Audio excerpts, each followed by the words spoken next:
നമ്മള് പല തരത്തിലുള്ള പ്രണയ കഥകൾ കേട്ടിട്ടുണ്ട്. എന്നാൽ ഒരു മത്സ്യകന്യകയ്ക്ക് മനുഷ്യനോട് പ്രണയം തോന്നിയുള്ള അവസ്ഥ എന്തായിരിക്കും?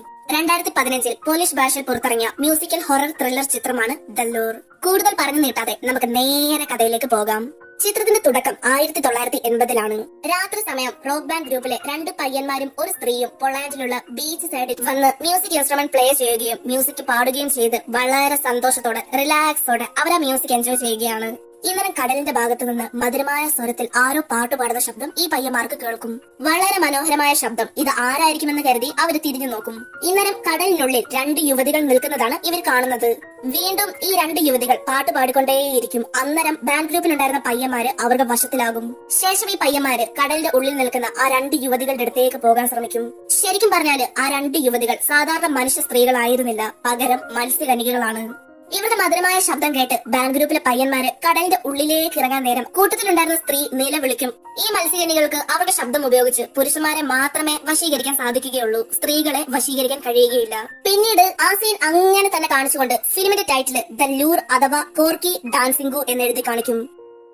അടുത്ത സീനില് വൊക്കാലിസ്റ്റിക് എന്ന് പറയുന്ന ബാൻഡ് ഗ്രൂപ്പിലുണ്ടായിരുന്ന സ്ത്രീ ക്ലബിൽ പാട്ട് പാടി ഡാൻസ് കളിക്കുന്നതാണ് കാണിക്കുന്നത്.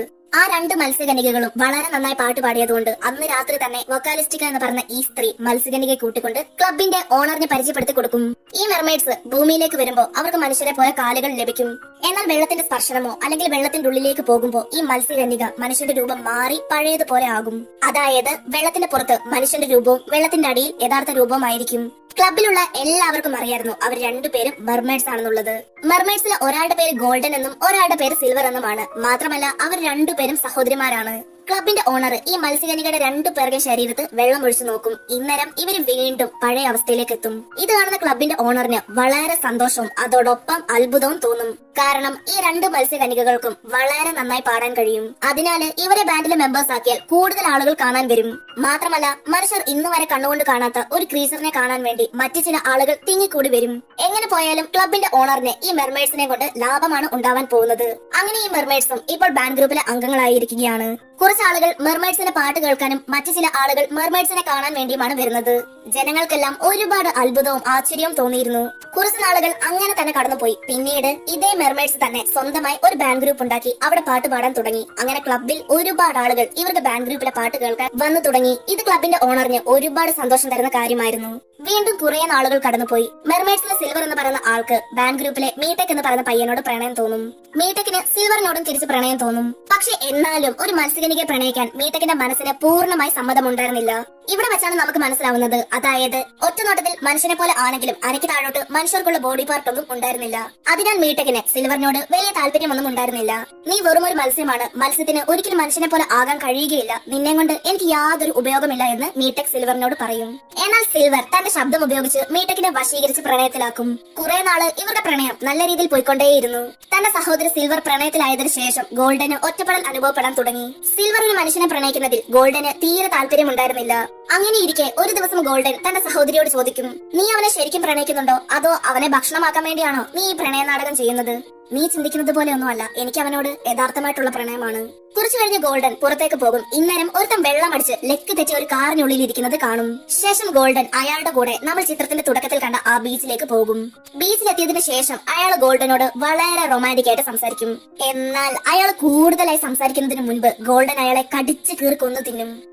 കുറച്ച് ദിവസങ്ങൾക്ക് ശേഷം ഈ മെർമെയ്ഡ്സ് ഉള്ള ക്ലബിലേക്ക് ട്രൈറ്റൻ എന്ന് പറയുന്ന ഒരാൾ വരും. ട്രൈറ്റനും കടലിനുള്ളിൽ ജീവിക്കുന്ന ഒരു ക്രീച്ചറാണ്. കുറച്ച് വർഷങ്ങൾക്ക് മുൻപ് ഇതേ ബാൻഡ് ഗ്രൂപ്പിലെ മെമ്പർ ആയിരുന്നു ട്രൈറ്റനും. നിന്റെ സഹോദരിയല്ല സിൽവർ? മീടെക് എന്ന് പറഞ്ഞ ചെറുപ്പക്കാരനെ സിൽവറിന് ഒരുപാട് ഇഷ്ടമാണെന്ന് തോന്നുന്നല്ലോ. സിൽവർ മീടെക്കിനോട് ഒരുപാട് അടുത്തിടപഴകുന്നത് ഞാൻ കണ്ടിരുന്നു. ഒരു കാര്യം നിന്റെ സഹോദരി മറക്കാൻ പാടില്ല, മത്സ്യകന്യകകൾ ആരെങ്കിലും ആത്മാർത്ഥമായി പ്രണയിക്കുകയും അയാൾ ആ മത്സ്യകന്യകയെ ചതിച്ചാൽ പിന്നീട് ഈ മത്സ്യകന്യക കടൽപ്പതയായി മാറും. മാത്രമല്ല അവന്റെ പ്രണയത്തിന് വേണ്ടി നിന്റെ സഹോദരി അവളുടെ വാല് ഇല്ലാതാക്കിയാൽ പിന്നീട് സിൽവറിന് ചിലപ്പോൾ പാട്ട് പാടാൻ കഴിയാതാകും. സിറ്റിയിലുള്ള ഒരാളെ ഗോൾഡൻ കൊന്നിരുന്നു. ഇതിനെപ്പറ്റി അന്വേഷിച്ച് പോലീസ് ഓഫീസേഴ്സ് അവിടേക്ക് വരും. പോലീസ് ഓഫീസറിന് ഗോൾഡന് സംശയമുണ്ട്. എന്നാൽ ഗോൾഡന്റെ പവർ മൂലം ആ പോലീസ് ഓഫീസർ ഗോൾഡനെ പറ്റി ചിന്തിച്ചതെല്ലാം മറക്കും. പിറ്റേന്ന് അയാളുടെ മരണത്തിനെ പറ്റിയുള്ള ന്യൂസ് ടിവിയിൽ വരും. ഇത് കാണുന്ന ബാൻഡ് ഗ്രൂപ്പ് മെമ്പേഴ്സിന് മനസ്സിലാകും ഈ 2 മത്സ്യകന്യകളിലെ ആരോ ഒരാളാണ് അയാളെ കൊന്നത് എന്നുള്ളത്. മെർമെയ്ഡ്സ് ഇത്ര അപകടകാരികളാണെന്ന് മനസ്സിലാക്കിയ അവരിലെ ഒരാള് കയ്യിലൊരു വസ്തു എടുത്ത് അവരെ 2 പേരെ അടിച്ച് ബോധം കെടുത്തും. എന്നാൽ ബാൻഡ് ഗ്രൂപ്പിലെ മെമ്പേഴ്സിന് ആ മെർമെയ്ഡ്സ് ശരിക്കും മരിച്ചതാണോ അതോ ബോധം കെട്ടതാണോ എന്ന് തിരിച്ചറിയാൻ കഴിയുന്നുണ്ടായിരുന്നില്ല. ആ 2 രണ്ട് മെർമൈഡ്സും മരിച്ചതാണെന്ന് കരുതി ആ ബാങ്ക് ഗ്രൂപ്പിലെ മെമ്പേഴ്സ് രാവിലെ തന്നെ അവരെ രണ്ടുപേരും ഒരു വെള്ളത്തിൽ കൊണ്ട് കളയും. എന്നാൽ രാത്രി സമയമായപ്പോ ഗോൾഡൻ സിൽവർ എന്ന് പറയുന്ന ഈ രണ്ട് മെർമൈഡ്സിന് ബോധം തിരിച്ചു കിട്ടും. അതായത് അവര് മരിച്ചിട്ടുണ്ടായിരുന്നില്ല. ബോധം തിരിച്ചു കിട്ടിയ ഉടൻ തന്നെ റോഡിലിറങ്ങി അവിടെ ഉണ്ടായിരുന്ന മനുഷ്യരെയെല്ലാം ഈ രണ്ട് മെർമൈഡും കൊടൂരമായി വേട്ടയാടും. മെർമൈഡ്സിനെ കണ്ട ബാങ്ക് ഗ്രൂപ്പ് മെമ്പേഴ്സ് അവരോട് അങ്ങനെ ചെയ്തതിൽ ക്ഷമ ചോദിക്കും. മെർമൈഡ്സ് ക്ഷമിക്കുകയും ചെയ്യും. കുറച്ച് ദിവസങ്ങൾ വീണ്ടും കടന്നുപോയി. മീടെക് സിൽവറിനോട് പറയും, നീ ഒരു മനുഷ്യനല്ലാത്തത് കൊണ്ട് എനിക്ക് നിന്നെ പ്രണയിക്കാൻ കഴിയുന്നില്ല. എന്റെ ഭാഗത്ത് നിന്ന് എന്തെങ്കിലും തെറ്റുണ്ടായിട്ടുണ്ടെങ്കിൽ നീ എന്നോട് ക്ഷമിക്കണം. മീടെക് തന്നെ വിട്ടുപോകാതിരിക്കാൻ വേണ്ടി സിൽവർ സർജറി ചെയ്ത് തന്റെ ശരീരം ഒരു യഥാർത്ഥ സ്ത്രീയെ പോലെ ആക്കി മാറ്റും. സർജറിക്ക് ശേഷം സിൽവറിന് തന്റെ പാടാനുള്ള കഴിവും നഷ്ടപ്പെടും. ഇപ്പോൾ സിൽവർ പൂർണ്ണമായിട്ടും ഒരു മനുഷ്യ സ്ത്രീയായി മാറിയിരിക്കുകയാണ്. സർജറി കഴിഞ്ഞ് കുറച്ച് ദിവസങ്ങൾക്ക് ശേഷം സിൽവറിനെ കാണാൻ മീടെക് വരും. സിൽവർ മെല്ലെ മെല്ലെ പഴയ അവസ്ഥയിലേക്ക് വന്നുകൊണ്ടിരിക്കുന്നതേ ഉള്ളൂ. മീടെക്കിനെ കണ്ട സിൽവർ തന്റെ സർജറി ചെയ്ത ഭാഗങ്ങളെല്ലാം കാണിക്കും. ഇപ്പോൾ താൻ ശരിക്കും ഒരു സ്ത്രീയായി മാറിയിരിക്കുകയാണെന്ന് അവൾ സ്വയം പറയും. കുറച്ചു നേരങ്ങൾക്ക് ശേഷം അവർ രണ്ടുപേരും ഇന്റിമേറ്റ് ആകും. എന്നാൽ ഇന്റിമേറ്റ് ആയിക്കൊണ്ടിരിക്കുന്ന സമയം സിൽവറിന്റെ സർജറി ചെയ്ത ഭാഗത്ത് നിന്ന് ബ്ലഡ് വരികയും അത് മീടെക്കിന്റെ ശരീരത്ത് ആവുകയും ചെയ്യും. ഇത് കാണുന്ന മീടെക്കിന് സിൽവറിനോട് അറപ്പും വെറുപ്പും തോന്നും. ഇത്രയും വൃത്തികെട്ട പെണ്ണിനെ എനിക്ക് വേണ്ടെന്ന് പറഞ്ഞ് മീടെക്ക് എന്നേക്കുമായി സിൽവറിനെ ഉപേക്ഷിച്ചു പോകും. സിൽവറിന് ഒരുപാട് വിഷമം തോന്നും. അവൾക്ക് എന്ത് ചെയ്യണമെന്ന് കൂടി അറിയില്ലായിരുന്നു. ഇതെല്ലാം നടന്ന് കുറച്ച് മാസങ്ങൾ കഴിഞ്ഞു പോയി. മീടെക്ക് വേറൊരു പെണ്ണിനെ പ്രണയിച്ച് കല്യാണം കഴിക്കും. താൻ ഇത്രയും ആത്മാർത്ഥമായി സ്നേഹിച്ച വ്യക്തി വേറൊരു പെണ്ണിനെ കല്യാണം കഴിക്കുന്നത് കണ്ടുകൊണ്ട് സിൽവറും അവിടെ ഇരിപ്പുണ്ട്. ചിത്രത്തിന്റെ ഇടയിൽ വെച്ച് ടൈറ്റൻ എന്ന് പറയുന്ന വ്യക്തി പറഞ്ഞിരുന്നു, ഒരു മത്സ്യകന്യക ആരെങ്കിലും യഥാർത്ഥമായി പ്രണയിക്കുകയും അയാൾക്ക് വേണ്ടി തന്റെ വാല് മുറിച്ചു മാറ്റുകയും ചെയ്തു കഴിഞ്ഞ് പിന്നീട് ചതിക്കപ്പെട്ട് കഴിഞ്ഞാൽ ശാപം കിട്ടും. ആ ശാപത്തിന്റെ ഫലമായി മത്സ്യകന്യക കടൽപ്പതയായി മാറും. അതായത് സിൽവറിനെ മീടെക് ചതിച്ചിരിക്കുകയാണ്. അവന് വേണ്ടി അവൾ തന്റെ വാല് വരെ മുറിച്ചു കളഞ്ഞിരുന്നു. അതിനാൽ സിൽവറിനും ഈ ശാപം കിട്ടും. ഇന്നരം ഇതേ കല്യാണവേദിയിൽ ഇരിക്കുന്ന ടൈറ്റൻ സിൽവറിനോട് പറയും, ഈ ശാപം മാറാൻ ഇനി ഒറ്റൊരു മാർഗമേ ഉള്ളൂ. നീ ആരെയാണ് യഥാർത്ഥമായിട്ട് പ്രണയിച്ചത്, ആർക്ക് വേണ്ടിയാണ് ഇതെല്ലാം ചെയ്തത്, അയാളെ നാളെ സൂര്യൻ ഉദിക്കുന്നതിന് മുൻപ് കൊല്ലണം. ഇനി നീ ഇങ്ങനെ ചെയ്തില്ല എന്നുണ്ടെങ്കിൽ നിന്റെ ശാപം മാറാതെ നീ ഒരു കടൽപ്പതയായി മാറും. എല്ലാവരുടെയും നിർബന്ധപ്രകാരം പിറ്റേന്ന് രാവിലെ സൂര്യൻ ഉദിക്കുന്നതിന് മുൻപ് സിൽവർ മീടെക്കിന്റെ അടുത്തേക്ക് പോകും. എന്നാൽ സിൽവറിന് മീടെക്കിനെ കൊല്ലാൻ തോന്നില്ല. കാരണം അവൾ യഥാർത്ഥമായിട്ടാണ് അവനെ പ്രണയിച്ചത്. അവസാനമായി സിൽവർ മീടെക്കിനെ കെട്ടിപ്പിടിച്ച് ഡാൻസ് കളിക്കും. സമയം കടന്നു പോകുന്തോറും സൂര്യൻ ഉദിച്ചു വന്നുകൊണ്ടേയിരുന്നു. അങ്ങനെ സിൽവർ ശാപം മൂലം മീടെക്കിന്റെ ശരീരത്ത് തന്നെ കടൽപ്പതയായി മാറും.